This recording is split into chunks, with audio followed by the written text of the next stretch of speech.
Oi, gente, tudo bem com vocês? Hoje eu vou gravar a aula com o compartilhamento de tela. Acho que vai ficar mais fácil, tá bom? Só um minutinho que eu vou fazer isso, porque eu ainda não fiz. Prontinho. Vamos lá. Onde a gente parou na aula passada, né? A gente parou aqui, não foi? Só um minuto. A gente parou. Isso aqui a gente já viu. Isso nós já vimos também. Aqui também. A gente parou aqui. Foi aqui que eu parei com vocês. O que a gente ia ver agora? A gente viu na aula passada, né, só para relembrar, a gente viu sobre como é feita a tradução gênica. O que é a tradução gênica?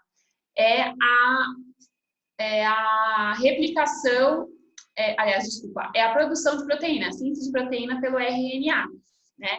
E agora, a gente parou, né, viu aqui como é que é feita essa síntese, tem os RNAs mensageiros, transportadores, né? Aqui, por exemplo, né, a codificação sendo feita, eu tenho a cada 3 bases nitrogenadas, eu tenho um códon que gera para mim um anticódon, que nada mais vai ser do que as bases nitrogenadas correspondentes.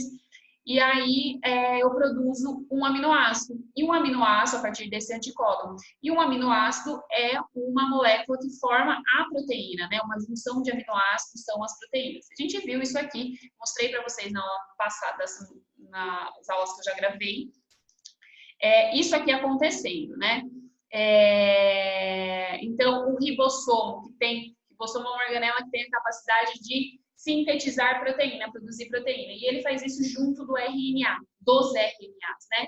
Aqui a gente está vendo esse carinha aqui, essa fitinha aqui, ó, a entrada do RNA transportador com a glicina. Isso aqui é um RNA transportador, né? Simbolizando o esquema do RNA transportador. Quem que é a glicina? A glicina é, no caso, um aminoácido que vai ser produzido aí, né? Bom, isso tudo a gente já viu. Aí a gente viu que o ribossomo vai passando, né? E cada 3 bases eu tenho um códon que vai gerar um anticódon, ó.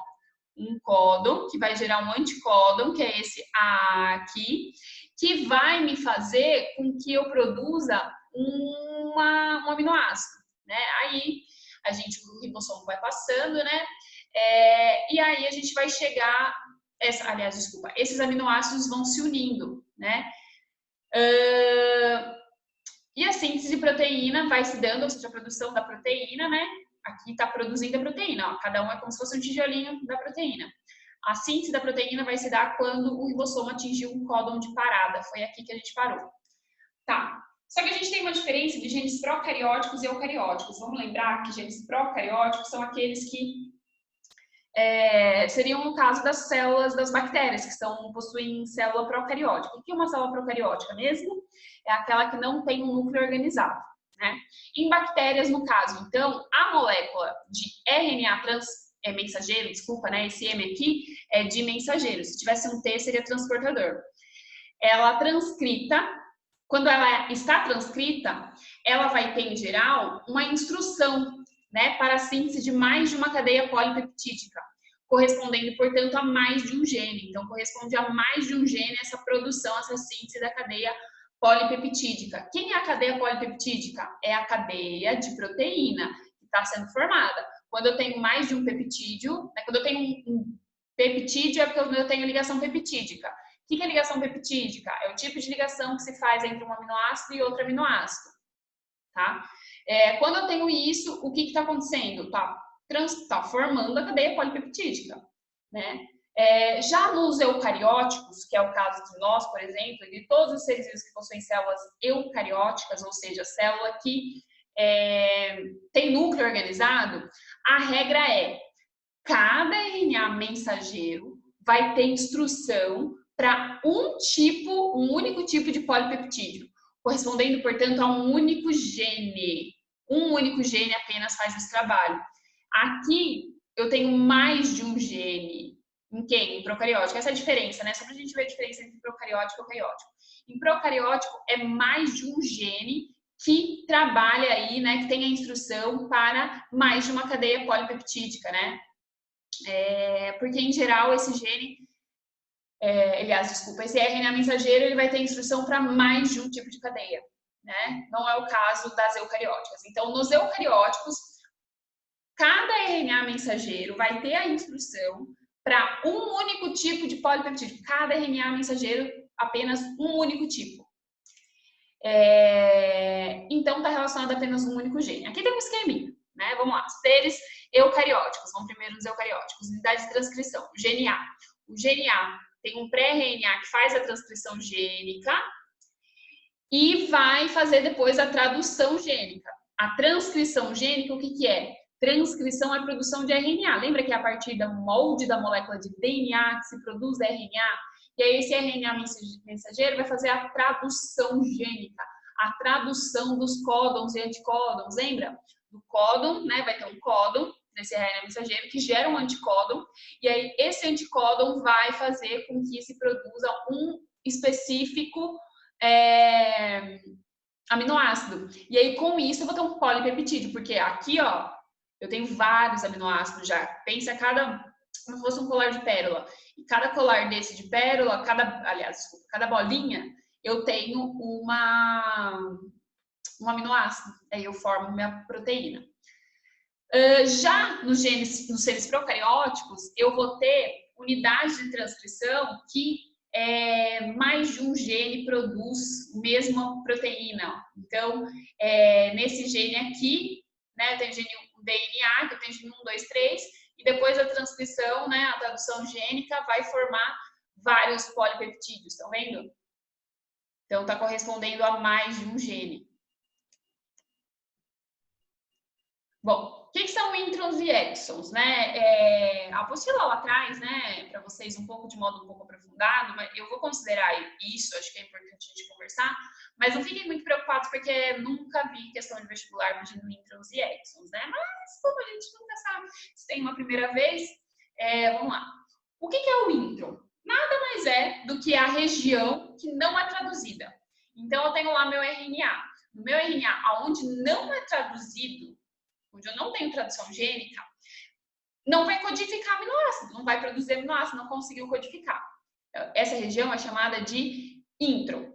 As regiões exon, né? Exon vem do inglês, olha só. Aqui, do inglês, significa região intrangênica, que não vai ter tradução gênica. Aqui tem a ver com região expressa, que vai ser expressa. Então, os exons são as regiões do RNA mensageiro onde eu consigo expressar, eu consigo produzir uma sequência de aminoácidos, tá? São as regiões desse gene aí que eu consigo traduzir sequências de aminoácidos, né? Então, aqui num gene eucariótico, né, por exemplo, eu tenho o exon 1, aí eu vou ter intron. Então, toda essa região aqui não vai expressar nenhum tipo de aminoácido. Exon 2 vai expressar vários. Intron, de novo, não vai. Exon 3 vai expressar aminoácido, né? Aqui é só um esqueminha bem simplinho, só para a gente falar dessa organização aí do gene não interrompido de uma bactéria. Por quê? Porque no caso da bactéria não vai ter exons e introns, apenas nos genes eucarióticos, tá? Então, isso aqui que a gente estava conversando, né? É por conta disso também. A gente tem regiões de introns no gene eucariótico. No gene bacteriano, que é de célula procariótica, não temos, tá? Processamento do RNA, né? Nas células eucarióticas, né, que tem o núcleo organizado então, e dentro do núcleo tem o DNA, a molécula de pré-RNA mensageiro, porque antes de eu ter um RNA mensageiro, eu tenho uma molécula que vai virar RNA mensageiro, né? Ela vai passar por modificações químicas até ela ser transformada de fato no RNA mensageiro. E essas vão para o citoplasma posteriormente, onde vai participar, então, da síntese de proteínas de fato, né? Que essa é a função do RNA mensageiro, participar da síntese de proteínas. Entre as modificações que acontecem, né? A mais comum, a que mais aparece, a que mais a gente fala aí, é a remoção dos introns. É um processo denominado de splicing. O que é o splicing? O splicing é quando eu tenho a remoção dos introns no meu RNA. Então, no meu RNA, vamos lá, vamos voltar aqui. Aqui, lembra que eu tenho no G, o gene serve para a produção de RNA. Então, o DNA serve como molde para a produção de RNA. E nele eu tenho exons e introns, Quando eu tenho no meu RNA mensageiro, ele está se transformando de pré-RNA para RNA de fato mensageiro, ele passa por modificações. a mais importante dessas modificações é o splicing. O que é isso? Né? É a remoção dos introns. E a remoção dos introns acarreta em que só apenas sobra, né, as regiões de exons, né? Uma mesma molécula de pré-RNA mensageiro vai sofrer vários tipos de splicing em diferentes tipos celulares. Então, aqui eu tenho, então, um pré-RNA mensageiro em 2 tipos de célula, que vai resultar em 2 tipos diferentes de proteína, né? Eu tenho a proteína B e eu tenho a proteína A aqui acontecendo. São diferentes, justamente porque aconteceu aqui a transcrição, a tradução gênica, e eu tive o splicing, que foi a remoção de quem? Dos introns. Os introns saíram aqui do meu spline, do meu RNA mensageiro, de fato, tá? Bom, engenharia genética. Dito isso, né, com todas essas manipulações que são proporcionadas do DNA, né, isso permitiu com que fosse possível isolar os genes e multiplicar esses genes e depois transferi-los de um indivíduo para o outro. Até mesmo entre espécies distintas a gente consegue fazer isso, né? A engenharia genética está aí ganhando espaço, muito na agricultura principalmente. O que eu botei? Eu tenho endonuclease, eu tenho 4 tipos aqui. Endonucleases e restrição são enzimas bacterianas que podem fragmentar moléculas de DNA em pontos específicos, defendendo as bactérias contra os vírus bacteriófagos. O que são vírus bacteriófagos? Não sei se vocês lembram. Vírus bacteriófagos são vírus que atacam bactérias. Porque os vírus são seres acelulares, que não possuem célula, e o que eles fazem para se reproduzir? Eles precisam entrar dentro de uma outra célula. Os vírus bacteriófagos, então, podem matar a célula de quem? Da bactéria, que no caso são bacteriófagos. Esse processo aqui de endonuclease de restrição, o que é feito? Eu tenho enzimas das bactérias que vão fragmentar as moléculas de DNA em certos pontos, e isso vai fazer com que se defenda essas bactérias. Então, os vírus não vão conseguir se reproduzir nelas, justamente porque pontos específicos do DNA dessa bactéria foi fragmentado. A clonagem do DNA, né? Essa metodologia é bastante usada para eu ter moléculas de um DNA recombinante por meio da multiplicação bacteriana. Então, eu consigo moléculas de DNA por meio da recombinação da multiplicação bacteriana. A bactéria se multiplica e eu consigo recombinar esse DNA. Eu tenho os transgêneros, né, que são organismos portadores de DNA de outra espécie, como as bactérias, né, que são utilizadas na produção aí de proteínas humanas, geradas pela transferência de material genético de outra espécie, né? As bactérias são capazes de fazer isso e eu consigo fazer isso em laboratório. E a geniterapia, né, que é uma tecnologia de manipulação do DNA, né, para tratar e prevenir doenças hereditárias. É bom fazer um parênteses aqui, que a engenharia genética, apesar do avanço científico e tudo mais, ela tem uma questão ética envolvida, né, que a gente não pode deixar de lado e desconsiderar. Até que ponto e de quais seres vivos a gente pode... Né, porque vamos lembrar que ser vivo é desde a bactéria até a planta, né, até a gente, até outros animais, enfim. Vamos lembrar que ser vivo, porque às vezes a gente fica falando de ser vivo, vocês ficam pensando só no ser humano, né? Não é. Mas assim, até que ponto? Qual tipo de ser vivo a gente pode fazer esse manipulamento, né? Essa manipulamento não existe. Manipulação genética, né? Tem uma questão ética envolvida aí. E qual que é a grande importância da engenharia genética, né? Para que ela está aí? O objetivo é o melhoramento genético, né? E por isso que eu comentei anteriormente que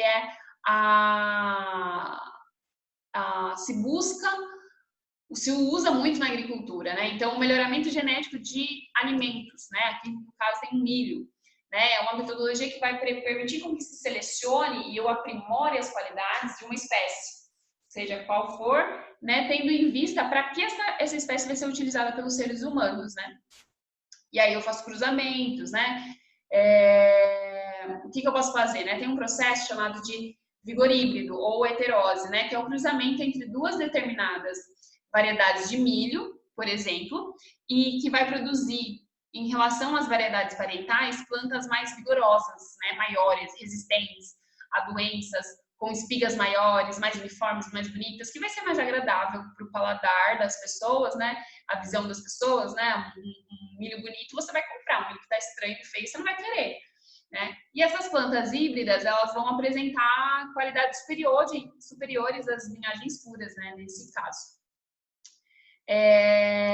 Eu vou parar por aqui agora, porque eu quero hoje, eu acho que eu falei muito na semana passada e eu vou deixar uma atividade referente aos vídeos da semana passada e ao de hoje, tá bom? E bom, vou deixar a atividade para vocês e aí a gente vai conversando, tá bom? Porque eu preciso desse feedback de vocês em relação aos vídeos, né? Principalmente os da semana passada que eu já passei, provavelmente vocês já viram, mas eu não pedi atividade, eu preciso pedir esse feedback de vocês, tá bom? Por enquanto é isso, gente. Fiquem bem e até a próxima. Beijos.